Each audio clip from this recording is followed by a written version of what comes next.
Eric, hey, congratulations on your new film, Self-Help. Thank you so much, Gig. More of a congratulations is going to be showcased soon at the Frightfest International. How do you feel about that? I feel great. It's one of my favorite places. That is terrific to hear. So, I know you work closely with your brother Carson. Tell us about the origins of self-help. So we've done two bigger ensemble-based horror movies that are a little bit more homage, and we were interested in doing something that felt a little bit more intimate, but still part of an expansive world. So there was a lot of like ripped from the headlines, hyper contemporary influences in here about just internet cults and communities and groups, which have always fascinated us. So we took that and put it against a Halloween backdrop and ideas of who you are when no one's in the room and who you are when someone is in the room and what the truth really is, and finagled until we found a recipe that we liked. Now you like to do these type of films like your last film, Founders Day, sort of much more of a social commentary. What is the social commentary of self-help? Are you trying to basically comment on the idea of cult-like practices, or basically people that goes into these type of therapy sessions looking for help? I think it's about the desperation for community that a lot of people have in a world that many say is the most connected it's ever been, but I think can also be the most isolating it's ever been. Uh, I think it's about loneliness and ultimately like wanting to self-actualize, to be the best version of yourself and being able to calibrate when you've done that or understand yourself in that way, and to what degree, if that's even possible.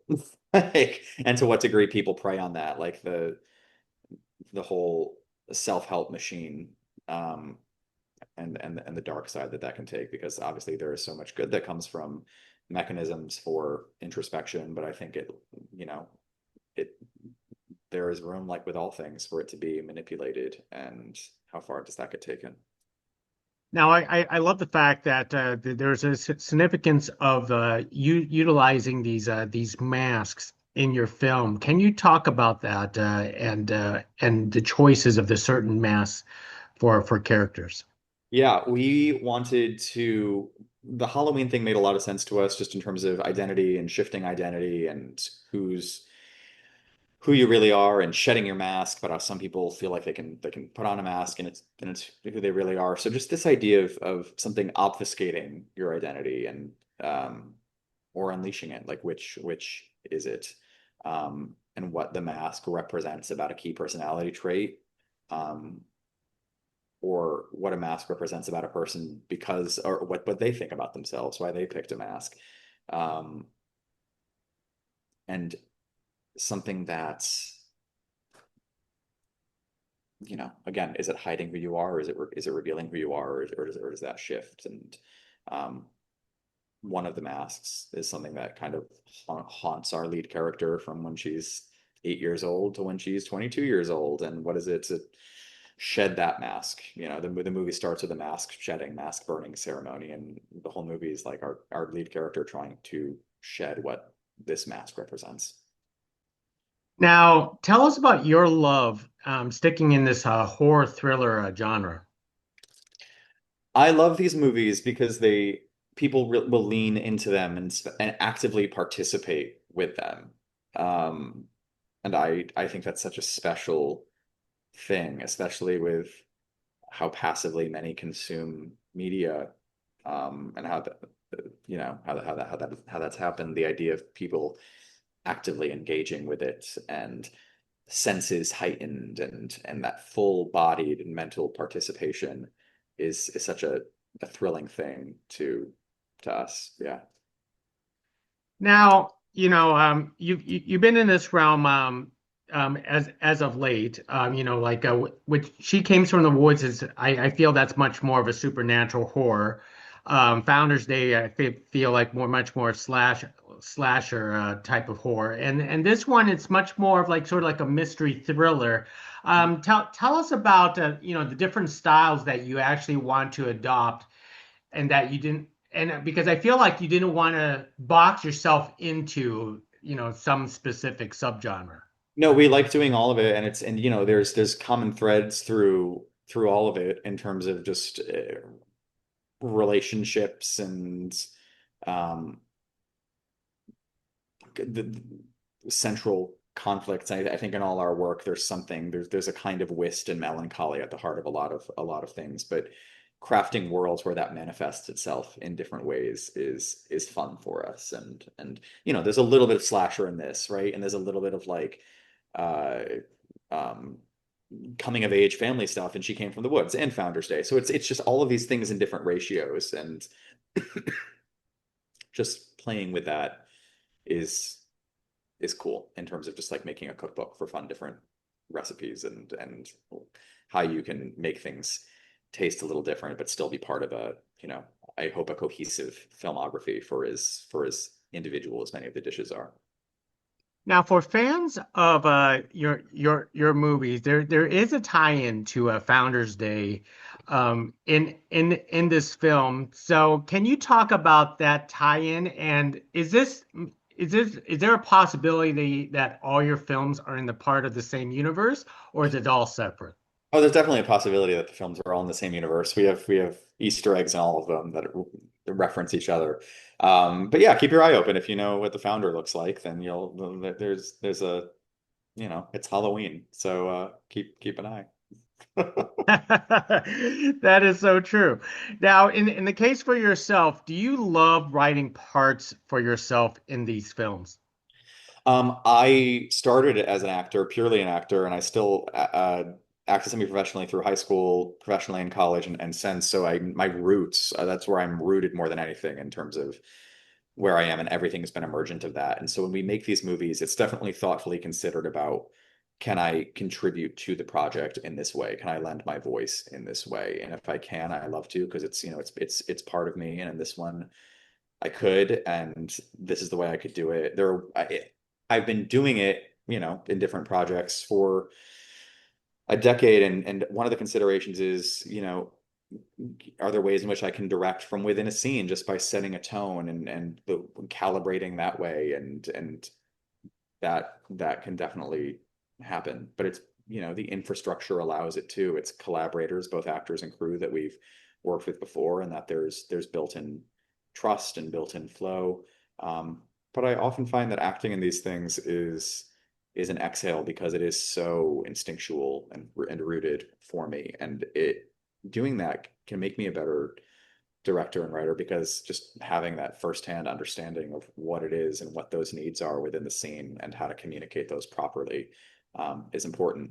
And it makes me like, me and Carson, if we have things in a script, there's some things we're precious about and some things that we aren't. Like if something isn't working or needs to be modified on the day, great, we'll figure it out. Like I'll talk it through. If I'm in the scene, we'll talk it through until we find it. Like, we'll read the scene until we find it, or I can hear it, I can understand it, and I'm not gonna there's not really an offense thing if it's like this just isn't playing right in context. I think it lets us be very proactive about that. Now, speaking of common collaborators, you worked with Amy again. Last time you worked with her was in Founders Day. Talk about working with common collaborators on projects. She's so wonderful, and we're so lucky to have a real burgeoning repertory company of folks who love doing these things with us, both the doing of them and what they become. Amy being one of them. It's our third movie in a row together, and this started. She was the first one in. I was like, told her kind of the basic concept and was like, "You want to play this type of woman?" And she was like, "Hell yeah, let's go." Um, and that's cool to be able to go from this kind of manic, somewhat bizarre character, funny character in Founders Day, to someone who is also very like, off and askew in self-help, but there's just a real fragility to her sometimes. Um, Much of the movie she has this exoskeleton on, so you don't quite see it, or you see it underneath. That was me mimicking my eyes, where I don't normally do that. The but she gets to like do something different, and that's always so cool, is to be able to like have a group of people and know what strengths we can play to, but also know what things we can showcase that might not normally get showcased. And I think a lot of cool moments and chemical reactions come out of that. Well said, and I have to hand it to you. I want to say you showcased the New England area pretty well in the film like this, especially with the house in self-help. You know, the certain township of Founder's Day, or even the Camp Lake of She Came from the Woods. I mean, tell us about making films in this area because I guess this is a familiar territory in your own backyard. Am I correct? Interestingly enough, with this one, we shot in West Virginia. Oh, We did. But location is always so important to us because I think it's transportive and it puts you in the frame of mind and your heart in a place. And I think feeling cocooned and enveloped by these places it, it grabs hold of empathy and it gives you something familiar to latch onto so that you really understand the politics of these relationships and these places and um I mean just the Halloween backdrop and the rural backdrop here and the it's it lulls you into some kind of state, which is what the best movies do anyway. They bring you somewhere, and that's, I think, the location does that, and it lets, it makes performances better too, because it just, it's another character in the movie. so true. Well, let me wrap it up with one last question. There's always that ongoing debate for years and decades about practical versus CGI. Tell us about which side are you on, and what would you which do you prefer? I We love practical whenever possible because again, it gives people something tangible and tactile to play with. Um, so that's there's a gag in this movie that is practical and gross. That I won't speak of.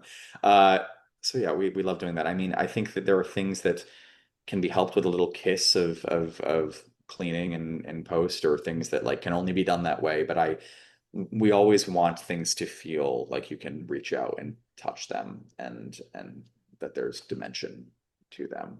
And I think that's great for performances too, because again, then that becomes another character, just like the location does. So true. Well, Eric, thank you very much for carrying this conversation about self-help. Keep on doing what you love doing. Thanks, Kik. I appreciate it.